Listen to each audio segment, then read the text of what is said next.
Kaum muslimin jamaah sholat Jumat rahimakumullah. Pada kesempatan di siang hari ini, marilah kita bersama-sama memanjatkan puji syukur kita ke hadirat Allah Subhanahu wa taala yang telah memberikan rahmat dan nikmatnya kepada kita semua hingga kita bisa menunaikan kewajiban kita sebagai umat Islam, yaitu melaksanakan sholat Jum'ah secara berjamaah. Mudah-mudahan diiringi dengan niat mencari ridha ilahi, Allah menurunkan berkatnya yang berubah kedamaian, kesejahteraan, kebahagiaan yang akhirnya kita dimasukkan ke dalam golongan orang-orang yang bertakwa. Shalawat dan salam kita aturkan kepada junjungan kita Nabi besar Muhammad sallallahu alaihi wasallam beserta keluarga dan sahabatnya yang senantiasa telah memberikan berbagai macam keteladanan dalam kehidupan sehingga kita menantikan, merindukan syafaatnya sampai hari kiamat. Jamaah sholat Jumat rahimakumullah, tak terasa bahwa saat ini kita sudah berada di bulan Sa'ban tanggal 13, 14, 45 Hijriah. Bulan Sa'ban adalah bulan yang diapit oleh dua bulan, yaitu bulan Rajab dan bulan Ramadan. Bulan Sa'ban adalah bulan yang dilalaikan. Karena dilalaikan, maka manusia seenaknya sendiri bahwa kurang lebih 16 hari lagi kita akan berjumpa dengan bulan Ramadan. Padahal kita sudah berdoa di awal bulan Rajab, Allahumma barik lana fi rajabana wa sya'bana wa balik Ramadan. Ya Allah, berkatilah kami di bulan Rajab, berkatilah kami di bulan Sya'ban, dan sampaikan kami di bulan Ramadan. Tentunya kalau kita ingin mendapatkan keberkahan baik itu di bulan Rajab, bulan Sya'ban atau bulan Ramadan, maka kita untuk bersegera melakukan amal. Sehubungan dengan hal tersebut di atas, khutbah kali ini kami akan menyampaikan tema 3 bersegera. Muslimin jamaah sholat Jumat rahimakumullah. Kita sebagai manusia dipercaya oleh Allah Subhanahu wa taala, apalagi kita berada di bulan Sa'ban, maka ada perintah untuk bersegera. Bersegera yang pertama adalah segera untuk ingat kepada Allah Subhanahu wa taala. Allah berfirman di surat Al-Jumu'ah ayat 9, fasngau ila dzikrillah. Bersegera kamu ingat kepada Allah Subhanahu wa taala. Jadi ketika hari Jumat, mari kita evaluasi diri kita. Apakah selama ini sholat Jumat kita selalu terlambat, atau sholatnya ketika azan dikumandangkan? Mengapa kita tidak bersegera datang lebih awal? Karena apa? Ketika kita ingin mendapatkan berkah di hari Jumat, mari kita datang lebih awal. Karena apa? Dengan datang lebih awal, seolah-olah kita telah berkorban seekor unta, dan kita bisa memanfaatkan waktu yang sebaik-baiknya. Kita bisa berdoa, bisa berzikir, bisa membaca surat Al-Kahfi. Karena apa? Membaca surat Al-Kahfi di hari Jumat adalah sunnah. Mari kita berlomba-lomba. Tapi ketika kita datangnya terlalu terlambat, kita tidak akan dapat barokah. Apa yang kita dapatkan hanya sekedar apa? Menggugurkan kewajiban. Bahwa kita sudah disebut umat Islam. Karena apa? Sudah sholat Jumat, hanya menggugurkan kewajiban, tidak mendapatkan yaitu sunnah daripada Rasulullah. Untuk itu mari kita perbaiki sholat kita. Karena apa? Sholat itu ada 3. Sholat sebagai suatu kewajiban, sholat sebagai suatu kebutuhan, dan sholat sebagai suatu kepribadian. Maksud daripada sholat sebagai suatu kewajiban adalah yang penting sholat, tidak memperhatikan kapan saya sholat, di mana saya sholat, dan secara apa kita sholat. Berbeda kalau kita menjadikan sholat sebagai suatu kebutuhan. Kita berusaha sholat di al-waktu yang merupakan amal yang disukai oleh Allah Subhanahu wa Ta'ala. Dikerjakan secara berjamaah dan dilaksanakan di masjid. Itu adalah sholat sebagai suatu kebutuhan. Sholat itu adalah penting. Mengapa penting? Karena sholat adalah merupakan amal yang mula-mula ditanya oleh Allah besok di hari kiamat. Kalau sholatnya baik, maka seluruh amalnya baik. Tapi kalau sholatnya bolong-bolong, amalnya bisa jadi kobong. Apalagi kalau kita bisa meningkatkan sholat sebagai suatu kepribadian. Artinya apa? Artinya bisa menerapkan nilai-nilai sholat dalam kehidupan. Ketika kita sholat awal waktu diterapkan bagaimana? Yaitu kita berusaha disiplin waktu. Ketika ada undangan jangan sampai telat. Ketika kita berjamaah diterapkan, hidup berpuasa tidak boleh egois. Pagar mangkok itu lebih baik daripada pagar tembok. Kemudian di masjid Bapak apa yang kita laksanakan? Semua ini kita niati ibadah.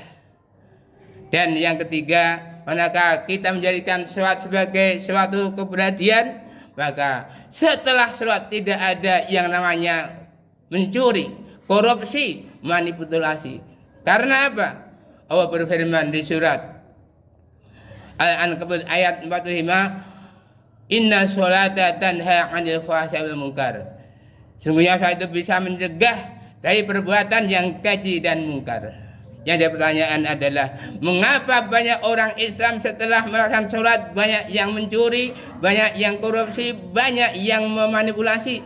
Karena apa? Dia belum paham, dia belum bisa menerapkan nilai-nilai sholat dalam kehidupan. Untuk itu mari kita segera memperbaiki yaitu sholat kita. Dengan segera ingat pada Allah, insya Allah kita akan mendapat barokah di bulan Sa'ban. Muslimin jamaah sholat Jumat rahimakumullah. Adapun beserta yang kedua adalah segera kembali kepada ketaatan. Kita tahu bahwa di bulan Sa'ban ini banyak sekali amal-amal yang dilupakan oleh manusia. Pada itu di bulan Sa'ban mari kita segera berbenah. Masih 16 hari kita bertemu dengan Ramadan. Kita bisa evaluasi bagaimana sholat kita. Apakah sudah di al-waktu berjamaah di masjid? Kalau belum segera untuk melaksanakan sholat di al-waktu berjamaah di masjid. Bagaimana sholat sunat kita, tahajud kita, duha kita, rawatib kita? Karena apa? Ketika kita masih punya cita-cita, harapan terwujud, maka laksanakan sholat tahajud. Dengan sholat tahajud insya Allah kita akan diangkat derajat oleh Allah Subhanahu wa Ta'ala. Ketika kita berdoa dikabulkan oleh Allah Subhanahu wa Ta'ala. Ketika kita mohon ampun diampuni dosa-dosa oleh Allah Subhanahu wa Ta'ala. Begitu juga ketika kita bisa melazimi yaitu sholat sunat rawatib 12 rakaat, maka Allah akan buatkan rumah di surga. Dan yang ketiga, kalau kita bisa melazimkan sholat duha minimal ada 2 rakaat, maka apa? Kita dibebaskan untuk bersedekah terhadap 360 ruas di dalam tubuh kita ini. Maka dari itu, manakah kita mau sholat duha 2 rakaat, maka kita dibebaskan untuk bersedekah terhadap 360 ruas kita. Kalau kita tambah 2 rakaat, kita dicatat sebagai orang yang ahli ibadah. Kalau kita mau nambah 2 lagi, kita dimudahkan rezekinya. Karena apa? Di dalam satu doa ada doa inna wa in kana Allahumma in kana rizqan bisama'i anghilhu wa in kana fil alif ahrijhu wa in kana musyiran fajhu wa in kana haraman fatadhu wa in kana bangidan faqribhu. Ya Allah, jika rezeki datangnya dari langit maka turunkanlah. Ya Allah, jika rezeki datangnya dari bumi maka keluarkanlah. Ya Allah, jika rezeki itu ada sukar maka mudahkanlah. Ya Allah, jika rezeki itu adalah kotor maka bersihkanlah, dan jika rezeki itu jauh maka mudahkanlah untuk ketemu hari kita kembali pada taatan untuk bisa melaksanakan sholat sunnah. Begitu juga ketika bulan Ramadan disebut sebagai bulan Quran, mari kita evaluasi diri kita sejauh mana persiapan kita di dalam membaca Al-Quran. Karena apa? Al-Quran akan memberikan syafaat pada orang yang membacanya. Bagaimana tilawah kita? Tinggal 16 hari lagi, apa kita sudah menghatamkan Al-Quran? Kalau belum, segera kita khatamkan. Karena apa? Dengan menghatamkan Al-Quran, pahalanya luar biasa. Suatu huruf adalah satu kebaikan. Sekali khatam 1.027.000 kebaikan. Untuk itu mari kita berlomba segera khatamkan Al-Quran. Bagi yang belum bisa membaca Al-Quran, kita bisa membaca surat pendek, Fatihah, Qul dan sebagainya. Yang jelas jangan kita jauhkan dari Al-Quran. Selanjutnya yang perlu kita tanam, kita jaga adalah sedekah. Kita sedekah, apa yang kita sedekahkan akan diganti oleh Allah Subhanahu wa taala. Setiap harta yang disedekahkan, diinfakkan di jalan Allah, Allah akan menggantinya. Ketika kita sedekah harta diganti dengan kekayaan, ketika kita sedekah dengan ilmu diganti dengan kepandaian, ketika kita sedekah dengan jasmani diganti dengan kesehatan, dan ketika kita sedekah dengan senyum diganti dengan awet muda. Setiap tasbih ada sedekah, setiap tahmid ada sedekah, setiap takbir ada sedekah, setiap tahlil ada sedekah, setiap istighfar ada sedekah, setiap perbuatan baik ada sedekah. Ada tiada hari tanpa sedekah. Muslimin jamaah salat Jumat rahmatullah. Ketika kita berada di bulan Syaban ini, maka tiga segera yang ketiga adalah segera mohon ampun kepada Allah Subhanahu wa taala. Segera mohon ampun kepada Allah Subhanahu wa taala. Segera istighfar kepada Allah Subhanahu wa taala. Karena apa? Banyak sekali dosa yang kita sengaja atau enggak sengaja, yang sadar atau enggak sadar. Saat kita terlambat, ditunda-tunda terus, kita jarang baca Al-Quran, kita jarang thalabul ilmi, kita jarang melakukan sunnah-sunnah apa yang sudah dicontohkan oleh Rasulullah. Pada itu ketika kita belum mampu, belum dapat hidayah, mari kita segera istighfar, mohon ampun kepada Allah Subhanahu wa taala. Allah berfirman di surat Ali Imran ayat 133, wasyari'u ila maghfiratin min rabbikum wa jannah. Dan bila kamu mohon ampun pada Allah dan surga yang luasnya antara langit dan bumi, yang dibagi orang-orang yang bertakwa.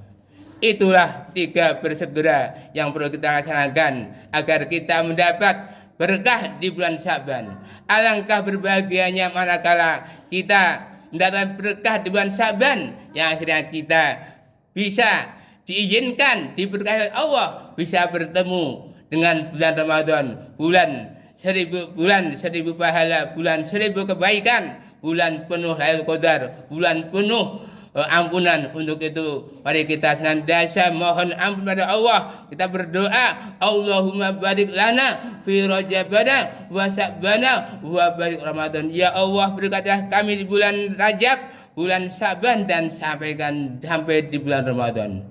Itulah tiga resep, tiga bersegera agar kita bisa melaksanakan, sehingga kita berharap mudah-mudahan kita semua manakala kita mau dan mampu bisa dimudahkan dapat berkumpul bersama keluarga di jannah. Allahumma amin.